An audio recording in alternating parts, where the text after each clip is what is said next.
నాటోలో చేర్చుకోండి, యుద్ధం ఆపేస్తాం అంటున్న ఉక్రెయిన్ అధ్యక్షుడు జెలెన్స్కీ స్పష్టీకరణ. ఉక్రెయిన్ రష్యా యుద్ధం 2.5 ఏళ్లుగా కొనసాగుతుంది. ఎప్పుడు ముగుస్తుందో ఎవరికీ అంతుపట్టడం లేదు.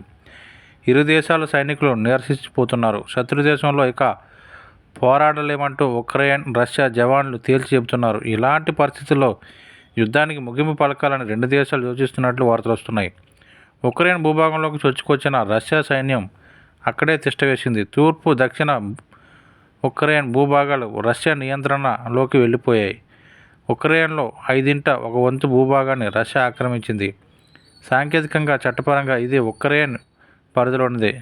అయినప్పటికీ ప్రస్తుతం దానిపై ఉక్రెయిన్ ప్రభుత్వానికి పట్టులేదు. మరోవైపు North Atlantic Treaty Organisation NATO కూటమిలో చేరిక పట్ల ఉక్రెయిన్ అధ్యక్షుడు జెలెన్స్కీ ఉత్సాహం చూపిస్తున్నారు.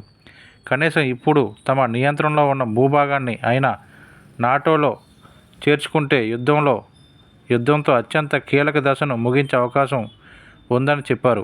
ఇదంతా చాలా వేగంగా జరగాలని అభిప్రాయపడ్డారు. తాజాగా స్కై న్యూస్ సంస్థకు జెలెన్స్కీ ఇంటర్వ్యూ ఇచ్చారు. తమ ఆధీనంలో ఉన్న ప్రాంతానికి పూర్తి భద్రత కల్పిస్తామంటూ హామీ ఇవ్వాలని నాటోను కోరారు. అలాగైతే కాల్పుల విరమణకు అంగీకరిస్తామని తెలిపారు. ఆ తర్వాత అంతర్జాతీయ సరిహద్దుల పరిధిలో ఉన్న మొత్తం భూభాగాన్ని రష్యా ఆక్రమించిన ప్రాంతాలతో సహా నాటోలో చేర్చుకోవాలని చెప్పారు. దాంతో రష్యా ఆక్రమించిన భూమిని దౌత్య మార్గాల్లో తాము మళ్లీ స్వాధీనం చేసుకునే అవకాశం ఉంటుందని పేర్కొన్నారు.